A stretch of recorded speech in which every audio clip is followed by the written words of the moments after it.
Welcome to Confessions of a Cleaning Business Owner. Today we are going to be talking about the proposed employment laws changes coming in April 2025. Now, Diane, there's a lot coming in, and I don't think you know, but you sent me on a course, right? And I've forgotten to give you an update on this, so we might as well do it live on a podcast. So I went to Citation, our HR and employment law specialist, and they broke down all the proposed changes. Now, we know a little bit about the SSP, but there's a lot that's going to change. And as a business owner, I don't think you're going to love these. No, I mean, the budget felt bad enough, but I think these are going to hit us even harder, aren't they? Yeah, so when I go through these, try and have a look at these from both an employee and an employer's point of view. Let's look at the positives of some of these, because you and I are probably going to be anti the whole lot of these, but they could be good. Okay, so number one, we're going to get rid of unfair dismissal from day one. Okay. Yeah. Okay, so what that means, because obviously we're employers, okay, so recruitment processes are going to need to be tightened and we're going to have to take less chances. So whereas before it's like, oh, well, I'll take them on. If they don't last the week, who really cares? It's not great. So we also are going to have improved induction processes to prove that they've been given help. So you can't unfairly dismiss someone, but if you can prove that you've asked them to improve, you've given them fair help, you've given them fair training, then you can dismiss someone. Do you know, it's interesting because when I did my training on disciplinary procedures and HR, one of the things that we were taught was that so long as you follow a process, you can't make a wrong decision. Yeah. And that's key here, and obviously ACAS provide guidelines on disciplinary processes, and we actually have an example disciplinary process in our member documents. But it really is, so long as you can prove that you were making or you were doing the right things and you apply that process across everybody, you can't actually, unless of course you're breaching some employment regulations, you can't go wrong, can you? So I'm not too scared of this one, but it does mean we do have to adapt and make some changes, doesn't it? And I think what's really clear here is they've got rid of unfair dismissal. They haven't said you can't dismiss people. They've said unfair dismissal, but you're going to like this. One of the ways that they have suggested that we can not get round this, but improve our policies, the probation period will still exist, and you can make all probation periods up to 6 months. So during the probation period, you can get rid of people for no reason. Now, normally we just have the probation period until the end of training, which can be anywhere between 1 week and 1 month. It would now be standard policy to have a 6-month probation period. In a cleaning business, that's a lot. Yeah, it is. And our probation period, we increased it actually a couple of years ago to 3 months because it had been just 6 weeks. But yeah, you're right. I think the only answer to protect your business a little bit is to increase the probationary period, but also look at the procedures that you follow when it comes to disciplinary investigations. And also, like you say, look at your induction and training. So we've all just got to tighten up and do business better, haven't we, in order to protect ourselves from this. But I actually don't think it's a bad change. I think everybody should be protected from unfair dismissal. And actually, all business owners, if you're going to employ people, you need to learn how to do these things. And obviously, that's what we do as the DCBN. We help people. We have a masterclass, the disciplinary process and how to manage it and what to do. And we have documents to support you. You've got to educate yourselves on this. I'm not too scared of this one because I'm confident that you're happy with that one. Be good. I like that one. Okay, so the Fair Work Agency, right? This is I think it already exists, but it's a more empowered body, and it's there to enforce employment rights. Okay, so the body's there to get quicker enforcement for employment rights. So if an employee tries to take an employer to tribunal, it can take months, the whole thing, it's not going to work out, so they can go back to their job. It's all very traumatic. So what they're hoping with these increased employee rights, they need a body to enforce it. So this is coming in. So what will happen is the national minimum wage can simply be enforced here rather than going to tribunal. So they're almost skipping out a stage. This will be the enforcement body. And it also... So they're a bit like the national minimum wage unit that was given a lot of funding a few years ago. Is this an evolve? It's an evolved one, yeah. So basically it's called the Fair Work Agency. So it's the enforcement body, and they will also be looking at how compliant your contracts are as well. should it be questioned at any point. So that is the body that's going to be funded, put in place to enforce all these, because you can't just bring in a load of rules when no one's available to enforce it. And that's the issue at the moment. It will be interesting to see on this one how it works for employees and employers. So for instance, ACAS, I've actually always found them pretty helpful. I know that they are always a little bit perhaps biased towards employees. However, as an employer, I've actually found them really helpful, and they've mediated on a couple of cases for us.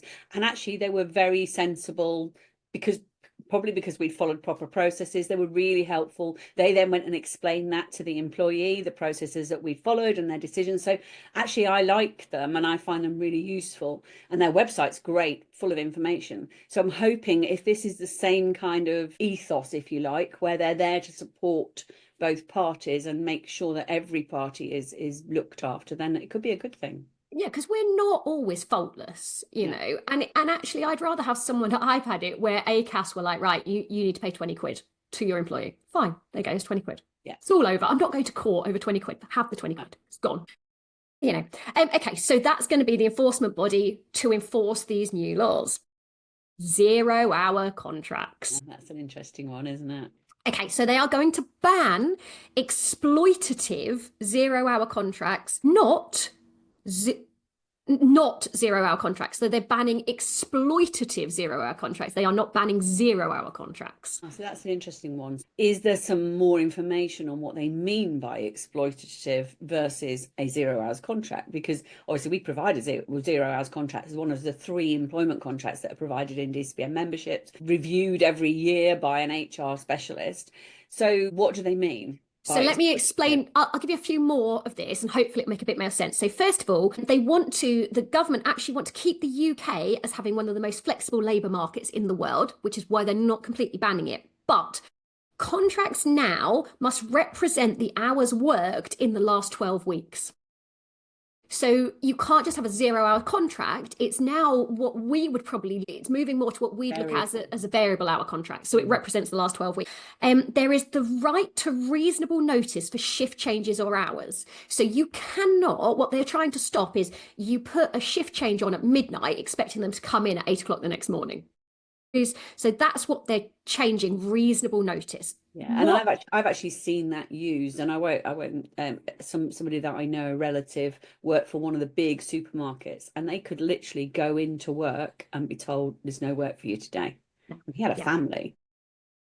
Really a bad use of a 0 hours contract. So yeah, if that's what they wanted to stop, I don't have an issue with that. You're going to like this. All right so far. You're going to like this. So there is the right to compensation if reasonable notice is not given, and there is a sliding scale. So if you are given 1 hour's notice, you'll be allowed more compensation than if you were given 24 hours notice. So that's what they're bringing in, the right to compensation for late notice. Yeah. So we're happy with this? Yeah, and this is interesting because although we do provide a 0 hours contract because it gets asked for as part of DCBN membership, I prefer the variable hours. That's probably the better contract for me because it works for both parties, whereas I think 0 hours sometimes is a little bit employer bias. So yeah, again, no real issue with it so far. Well, hang on, you're not looking at it from everyone's point of view. So let's say I'm a small cleaning company. I've got someone on a 0 hours contract and at the last minute my customer cancels. Surely that, and I then have to compensate the staff member. Can you not see that this is quite a painful thing? Yeah, I guess, I suppose, yeah, it's the thing for me though, is it comes back to the commitment from you as an employer to your team and I get as especially as a solo cleaner, perhaps with one team member, you're almost equal parties in this. But the reality is you're the one that's made the commitment and taken the risk. So I know it's harsh, but I actually don't have an issue with it. And I do think that a variable hours contract would actually solve the problem a little bit anyway, in that they wouldn't necessarily have to have that work that day. They could have that work later in the week, or if you pay them monthly as an example, then it could work out over the month rather than having to pay compensation for them not working on a particular day. But then you can also use holidays to do this. So if you give an employee, and I'm hoping this isn't going to come up as a change that they've made, but you give an employee, for example, 2 days notice to take 1 day off, so their holiday. So there are other ways around it. But this also ties in again to the DCBN contracts in that actually we put in there, you have to give us X amount of notice of any shift change. And so what I would expect to be reflected in this is whatever they actually bring in on that sliding scale should be directly reflected in what the customer is going to get charged. If you cancel with 1 hour's notice and we have to pay 100% of the staff costs, then you're going to have to pay 100% of the clean costs. I agree. It comes to terms and conditions as well, this, doesn't it? And yeah, we would, if a client for us, we keep our cancellation policy relatively simple, but if they cancel within 24 hours, it's a full charge. Whether we implement that full charge or not is always debatable, whether we need to, but we can. It's in the T's and C's. Okay, so you're liking this as long as it's reflected back to the customer as well. And I think what's interesting here, we're going to see that some of this is going to get expensive for us. We haven't got to the worst bit yet, but I don't see us as employers ultimately paying the price. It is all going to get passed on to the customer, and ultimately all prices of every industry will go up. It's going to get expensive, but let's move on. A bit like the extra national insurance coming in April, isn't it? And the threshold being lowered, that's just going to have, our prices are just going to have to go up to reflect it. Flexible working. So not as applicable to cleaners, but you now must be flexible unless it's not reasonable to be flexible. So people working from home, people, you've got to offer flexibility. I think it's amazing if cleaners could work from home. So I think, yeah, it's not reasonable that we can offer different places of work. So it doesn't really apply. I know that our admin staff, we do offer flexibility and things like that. So you've got to do that. Also, if a woman wants time off for childcare, if you don't give that, it's indirect sexism, physical or mental health. So, it's really hard because we do have a female dominated industry here. So this one's a bit ambiguous for us. If women want time off for childcare, you've got to give it. I mean, we do anyway, don't we? Yeah, and isn't that covered already under parental leave? And also, if you deny a man time off for childcare, is that not actual sexism as well? But that's probably a side point because most of our team are women. I kind of think that we already have to do that because we understand that our workforce is dominated by women, dominated by younger women with young children. And yeah, we have to be flexible. That's part of the job, isn't it? So yes, you've got to give them time off. What it doesn't say is whether it's paid time off. Yeah. Now that would change quite a lot. Yeah, I suspect that I hope, not suspect, I hope that they wouldn't bring in paid time off with no childcare, because then, yeah, then basically you wouldn't be able to employ anybody with children, would you? Because you just wouldn't be able to afford to. National minimum wage. Okay, so they are going to scrap age bandings for adult workers. Yep. So if you take on a 16, 17-year-old, it's all going to be one minimum wage. And to be fair, I don't know about you, but I've always paid the same anyway, because I expect them to do the same job. Have a difference. They're doing the same job. If they're fully trained and we're comfortable that they are able to deliver the service, then they should get paid the same. SSP. We're going to scrap the lower earnings limit. Okay, so this is an interesting one. Do you know what the lower earnings is off the top of your head? But most of my staff hit lower earning limit unless they've had large periods of sickness. Even working 16 hours, they will hit the lower earning limits. There is no lower earning limit. Everyone now is entitled to SSP. Even if they work 3 or 4 hours a week, they're going to be entitled to SSP. Yay. Are they going to proportion the SSP rates? Wait for this. Okay, we're going to come on to this. They're now going to scrap waiting days. So at the moment, you've got to be ill for 4 days. We pay it on the 4th day, don't we? Yeah, so 3 days, and then the 4th day they start to get SSP. It's day 1. So wow. Day 1 with no lower earning limit. So basically everyone is entitled to SSP. What's interesting is because there is no lower earning limit and SSP is at a set rate, if you've got part-time workers, then they're going to be earning the same SSP as full-time workers. And it could be that actually if they're only due to be working 2 hours that day and they get SSP for it, they may be financially better off being off sick. Yeah. And of course we have to pay them for 6 months worth of SSP. So they could be off sick for a long time. So we have to adapt, and there's things already in our businesses, aren't there, that protect a little bit on this. And, I think that's probably worthy of a big discussion here, actually, because I'm about to come on to it. This is a big thing. Okay, so there's 2 things that we're going to do to try and sort of protect ourselves here. It's 2 very simple things. One, some absence management processes in place to try and keep it under control. So for me, the single biggest difference you can make is to have back to work interviews every single time. Back to work interviews. And now I make them informal and nice and actually as supportive as possible, but you are going to have to be on top of your absence management procedures. And there's also, you're going to have to measure and monitor before getting to a high level. So we talk about the Bradford factor. There's other ways of measuring it as well. But you are going to have to actively manage your sickness levels. And each time they would be expected to complete a certificate. So like a form to fill in to say, this is why I'm off, and back to work interviews. Honestly, I think this is going to backfire a little bit. I think it's going to get really harsh for poor employees who've genuinely got a cold, and employers are going to be on their backs, because up until now, you go off for 2 or 3 days with a cold. We go, well, it's annoying and, we've got to cover it. But now we're going, now you're costing us money. Now it's worth us investing in really jumping on it. And I think that the vast majority of employees, I believe that absence is genuine. My employees, most of them are genuine. There's a couple that have hangovers, but I think... And do you think, because parental leave has been in place for quite a long time, so employees are entitled to time off, unpaid time off to look after dependents. It's only technically meant to be the emergency part of looking after those dependents, but the reality is we'll allow them to have time off to look after their children. We don't expect them to work. But actually that's not SSP. Change. No, I know. But what I'm saying is, will this change mean that rather than their child being sick, they might now be sick, whereas actually sometimes they might have said it was the child rather than themselves. Now it'll be, well, I'm the one with the cold, I'm the one with the upset tummy, because they're going to get paid for it. And like you said, sometimes they'll get paid as much or more than they were already getting. This is a big one and a big stress point, I think, for a lot of people that are in our type of industry where it's charged by the hour, paid by the hour. It's going to be very difficult to manage. And you talked about having back to work interviews. Absolutely, I agree with you.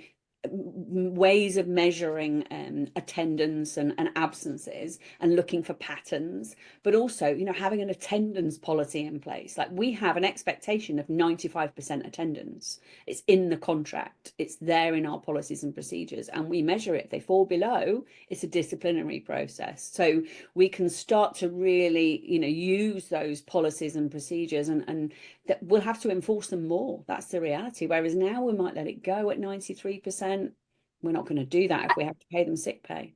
I think what's really interesting, and I don't know about you, but being a TikTok bit of a fan sometimes, there's some really interesting HR people on TikTok, and they almost make a bit of a joke, but they are going out and they're saying, this is how you get around this law that's coming in. And they are out there coaching employees. And, it's so readily available on TikTok, Instagram, Facebook, all your social medias. And people are becoming more and more aware of their employee rights. It is getting hard because they're now going, well, I had a bit of time off for my mental health. That's now a protected characteristic. And you're going, oh my Lord, what do I do? And now you can't contact them because we've now got protected characteristics. And you're like, as an experienced employer with support and with access to HR, it's okay. It's dealable with. But how many people are coming into the cleaning industry as new business owners that don't have that level of knowledge?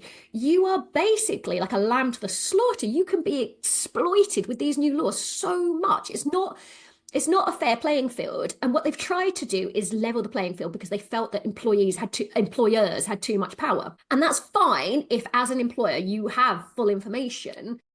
But it's skewed so far for new business owners. This is terrifying now. It's going to affect the smaller the business, the worse this is going to be. The newer the business, the worse this is going to be. And, it's going to be, those clauses in those employment contracts, particularly around long-term sickness absence, capability, all those things are going to have to be tight and more readily enforced, aren't they? So, like you said, it could backfire a little bit in that you'll be like, right, zero tolerance. It will be, a new employee in their probationary period is starting to have patterns of absence. Follow a process. I'm really sorry, we're going to have to let you go. But that's, from an employer point of view, that's how we should behave anyway. This is just going to force us to do it more quickly and more readily.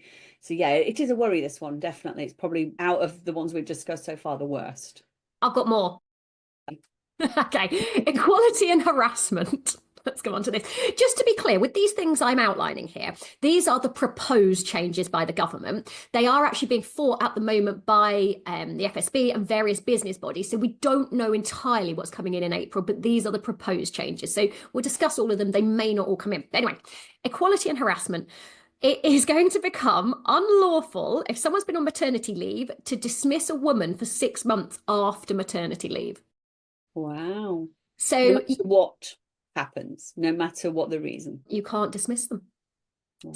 So this is an interesting one, because a lot of people are like, oh my gosh, maternity leave costs me so much. And then we go, well, the government pays for it plus 3%, but you still have to give them, they're accumulating holidays all the way through, to then not be able to dismiss them for 6 months. And often they're off for that. Oh no, 6 months following maternity leave. Yeah. So actually, they come back after maternity leave of either 9 months or a year. And then no matter how they behave, whether they're performing, whether they're doing a terrible job, whether they're, off sick for most of the time, you can't dismiss. So what's the recommendation from the citation on contracts around this then? Is there any way around it, shall we say? Because this is really punitive for the employer, I think. They stayed very quiet on that one.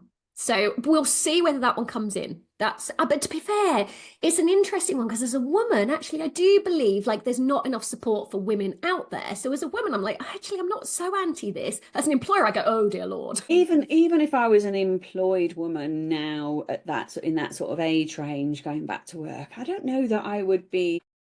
Trouble is, you've got to assume that your employers are going to be reasonable people. Not everybody is. We've all had experience of challenges over the years, and somebody might literally go, well, actually, I'm not going to do my job. You can't sack me. Yep. That's the risk, isn't it? You're going to like this one. You are now responsible for third-party harassment. So if you put someone on site, you are responsible if they are harassed, and you must justify that you've taken reasonable steps to prevent it. So if as a domestic cleaner, someone gets harassed in a house, what have you done to prevent and protect that person? Yeah. So this is going to come down to, do you do risk assessments? Do you have a lone working policy? What are your policies and procedures, aren't there? But yeah, this is a tough one, isn't it? Because I'd like to think personally that I have everything in place, but I'm going to have to go and review that. I'm going to have to look at that again and go, are we following all those procedures? And do we need to improve those procedures to protect even further? And yes, it's protecting the employee, of course it is. But I believe, touch wood, we've never had an incident. So I'm hoping that everything we have in place works. But if we did have an incident, how do I protect the business? Because, this is a tough one. And again, it's going to disproportionately affect the smaller, newer businesses who don't have the experience, who don't necessarily have these policies in place. On the bright side, they could all just join the DCBN and get them all very quickly. We've done them all, but okay. This one's not going to affect us so much, but if you're trying to avoid these regulations, it might do. Fire and rehire. It's they fire all their staff and they rehire them to bring in new terms and conditions. So for example, if you have a load of staff, you don't like all these policies, you're going to change all your contracts. You could fire them and rehire them on a different contract. In theory, P&O did this, didn't they? They fired all their staff and then they rehired them on a different rate. Anyway, the government are now going to make it really, really expensive to do that in order to prevent it. So you are now going to be financially penalised if you fire and rehire your staff. I don't think this is common practice in our industry anyway. So, and I don't know why you would do that. Why would you not just vary their contract? Well, it happens, and you see this in some really big businesses. But anyway, we don't really see it that much. I don't have an issue with this, and I don't think for either the small, medium-sized, or the largest businesses in our industry, I don't think it's something that actually really happens. You just need to vary their contract. You can do that within the law. Uniform reforms. Sorry, no, they're going to ignore uniform reforms. Employees, self-employed, and workers classifications. They're now looking at only having workers and self-employed. Okay. So it's either self-employed or you are a worker. So there's not an employee and a worker. It's all just being called worker. Does that make sense? So there was some, and this is regularly used in ours to kind of just about get around some of the tax laws. You would have workers and some of the holiday laws. It's now you're either a worker or you are self-employed. And I think they're going to really crack down on the differences between those. But we've done whole podcasts dedicated to that, haven't we? Yeah. And I mean, there's a clear definition between employed and self-employed anyway. and there's lots of ways you can ensure that you're complying. So really, for me, it would just be an extension of that. And like you said, we've done plenty of podcasts and education on this particular topic. And when they bring it in, we'll cover it again on the real differences, but I can't see they're not going to bring in that much from what already exists. Anyway, they're going to bring employment tribunal claims from 3 months to 6 months. So you can do people later, I guess. Not quite sure. Not sure what that means. Sorry. So at the moment, you can't go to an employment tribunal with less than 2 years service unless it's a discriminatory matter. So it just says they're going to bring it from 3 months to 6 months. Not entirely sure. We'll move on from that. You can look that one up. Oh, you'll like this. Doesn't really apply to our industry. The right to switch off policy is not yet part of these, but it will be coming. So this isn't coming in April, but it will be coming. So this is the right that you cannot contact people outside of set hours. So this is the right to switch off. And I think this is an interesting one, because how many times do we hear from cleaning business owners, I take phone calls at 11 o'clock at night. I take phone calls at like 6 a.m. in the morning. Yeah. Got WhatsApp groups with their teams where everybody, they're messaging them and vice versa outside office hours. Yeah, I mean, as you know, I'm a big fan of work-life balance, and I think our employees deserve that too. And unless it was an emergency, I would never contact a team member outside working hours. We don't. I'd be interested to see if it works the other way. We have a policy. They contact us, but we ignore it until we're in work hours, unless it's an emergency. Then we will respond to it. But generally, if you're just telling us you're going to be off or whatever, then we will not respond to it. The moment it turns 7 a.m., we'll call you. If you text us at 5 in the morning, we'll ignore it and call you at 7. But whatever. But that's not due to come in April, but it will be coming. The right to, what do they call it? The right to switch off. Yeah. And I get that, people, especially people, not necessarily in our industry, but people maybe working in more corporate environments where they're on a salary, contacting people out of hours, expecting you to reply to emails out of hours. It's not good practice, I don't think, and it never has been. And I think we've had a culture in the UK, particularly, of overworking. I think it starts at school with expecting children to do homework outside of their school hours. And I just don't think it's a healthy culture. I'm all for having a better work-life balance. That's all, Diane. Doddle. Okay. I think it's interesting. I think the only part that concerns me is how this SSP is going to be managed. But the reality is, I think there's a lot of businesses and a lot of industries that are scared of this. But really, it's about great policies. We already have them. The DCBN already has them written in. It is up to the businesses to enforce them. And I know that we're a bit lax. Like, I don't do I did for a certain period of time when our absence gets high, I would do a back to work interview. I know it works. Yeah. They're adults. I don't want to behave like this. And one of my staff brought this up recently. And I was like, look, this is what's going to have to happen. I'm really sorry, but come April, I don't want to do this to you, but this is what will be happening. They're like, oh, really? And I was like, I'm so sorry, but the government are bringing this in. I will respond like this. And we're just going to have to almost explain it to the team in plenty of time. And it's not being done as a penalty. The laws have changed. I'm so sorry. I want to do it as little as you do.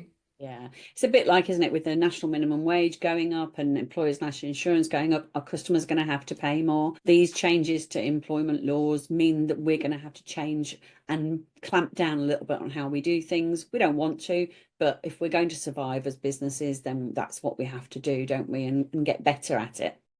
Most of this is best practice anyway, isn't it? And if you're following best practice, the hard thing, as we pointed out all the way through, is when you're new and you're now being faced with an absolute raft of laws and policies, and it's like, oh my Lord. So we did a podcast about game playing, and it was like, short of 4 different rules, HMRC, the criminal and civil law, health and safety and employment law, this is employment law mega changes. They're the only rules you have to abide by. You can write what you like. Well, suddenly... But also, I think sometimes it's keeping it in perspective, isn't it? Look, you've got policies and procedures in place there, revise the contracts, reinforce the contracts. But also, I remember having a conversation with somebody after the awards party, actually, that was talking about the changes to national insurance for employers and lowering the threshold. And I said, until you get to about 7 or 8 staff, I wouldn't worry about it. It's not going to affect you. So it's also sometimes about keeping in perspective, isn't it? Yeah, I don't think, it's not that much it's changing by. If you're running at decent profit margins, you can absorb it for a couple of months while the prices adjust to change it. Like, I mean, people go on about that changing. It wasn't that much, I say. But we're in an industry where supply is high. Sorry, demand is high, supply is low. As you know, like somebody was talking about a shoe business earlier today, and they're basically going to be closing stores because their demand isn't as high for them. They can sell online. So, we're lucky in our industry that the demand is still so high, and actually there's still a shortage of great cleaners. So we can put our prices up and adapt, can't we? And I think you've got up a really interesting point. If you look at most industries, what we're seeing across a lot of retail is they're moving online and they're getting rid of employees. I think it's an interesting policy for the government when we know that actually there's not really, jobs are getting less and less. We're less dependent on people. And you only have to look at shop checkouts to go, there's less and less people to go, right, we're going to make it even harder for you or to employ people. I think it's an interesting policy, and I kind of go, oh, like, yeah. And on top I think it's been interesting altogether, though, hasn't it, since the change in government? Some of the optics don't add up, but also I think it's sometimes politicians, they live in London, they're very London centric, and they're not business people, most of them. And they don't seem to always listen to the business people either. And I think it's the law of unintended consequences, isn't it? They're thinking, great, we're going to protect employees. Absolutely, I agree. But the consequence of that is you're speeding up the move to online shopping. It's already obviously speeded up. It's already on steroids, isn't it? But you're speeding it up. You're speeding up the decline of the high street retail, and whether that's good or bad, the high street will change and evolve and become something different. Probably more people will live in the town centres because they'll have to convert these shops to flats, etc. But they're speeding it up, and for me, I'm not sure whether they realise that's what they're doing. Yeah, it's hard. They just don't know. I think it's hard. It was interesting when I studied politics at university. I went, what's the answer? I don't know what the answer is. They try their best, but they're just, they're tweaking little bits all around. I think the other interesting thing is they want to get rid of, obviously, exploitative 0-hour contracts. But the other thing they seem to be cracking down a little bit on, and this hasn't been mentioned with these changes to employee rights, but they're not big fans of self-employed people, because it's very hard to tax self-employed. It's very hard to get realistic numbers. So they don't really like that. But it's interesting. They really want businesses, because if you have employees on PAYE, it's real-time submission. You know exactly what's going on. You can tax them. You've got full control over the tax system. But yet you're pushing businesses, and I wouldn't be surprised if actually a lot of newer startup businesses go, well, look at this agency model. This is a much easier model to run than taking on employees. And so you've got the government going, yeah, let's really give employees rights. And then the response from businesses will be, well, the reality is, yeah. And actually it's that law of unintended consequences again. And I saw this in the property industry, obviously being a property investor, was the government decided to tax individual landlords very highly, and they removed a lot of things that a landlord could put against their expenses, including the mortgage interest. And what the consequence of that was that a lot of landlords moved their properties into companies, or they bought their properties within companies. Well, of course, the government have got a lot more control over limited companies. They can see what's going on. You've got a lot of, people are actually reporting their income, whereas individual landlords, it was a lot harder to see their real income and what they were reporting, a bit like self-employed.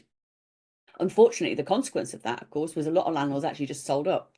They just went, forget it, I'm not doing this anymore. And that caused massive hikes in rent. And they introduced it in Scotland first, and the Scottish rental market went crazy. There were like 60 applicants for every property. So, and that's what I worry about, is that this, I can see why they're doing it. They want to remove people from self-employment, and they want to have more control over, how they sort of get their income, because they want people to be employed and they want them to be well employed and looked after. But the consequence could be that business owners will adapt and they'll change their business model. And yeah, it could, and like I talked about the high street, there'll be lots of consequences, and they often think a little bit too small, I think, and don't see the bigger picture. I think what they don't realise is business owners, especially experienced business owners, it's an unfair market because business owners understand the rules better. They will adapt faster and they will change what they're doing, most of them fairly rapidly, especially small and medium businesses. You know, if they make it impossible for us to run a cleaning business with employees, well, it wouldn't take that much to swap to the agency model. Really, within a few months, even for sort of our size, like it wouldn't take us long at all. And then you go, you've got a lot less visibility. Oh, and guess what? We can now charge less and we can do this and we're a lot more flexible. Yeah, and we get back under the VAT threshold and all sorts of consequences. And that's what worries me about any government, because obviously the property thing was a Conservative government. The employment thing is a Labour government. It doesn't matter. I think it's just politicians not seeing the consequences and business owners adapting. And we go back to the property analogy. The rise of Airbnb was not because of COVID. I think it was directly related to those tax changes for landlords. Well, if I rent it out as an Airbnb, I can now claim my mortgage interest as an expense. Whereas if I rent it out to that family down the road on a permanent contract, I can't claim my mortgage interest as an expense, and therefore I'm not making a profit anymore. That's just business owners adapting. And they adapt fast. That rocketed within a couple of months. I mean, I think COVID made it even more because people did start staying at home, but it's carried on regardless of that. I mean, it's always unfair because I think business owners always understand it better than either their customers or their employees. And so it doesn't matter what rules you bring in, business owners aren't going to pay the price. And like landlords aren't going to pay the price. It will get passed on to the people that understand higher rents. There'll be less properties on the market. Customers are going to have to pay higher prices, or business owners might switch to the agency model, in which case the people doing the actual cleaning got less employment rights. So consequences and all that. But yeah, overall, I think the SSP is the one that worries me the most. Perhaps also the compensation for last minute cancellations as well. I think that's just a case of making sure your business is solid and working well. So overall, we like them.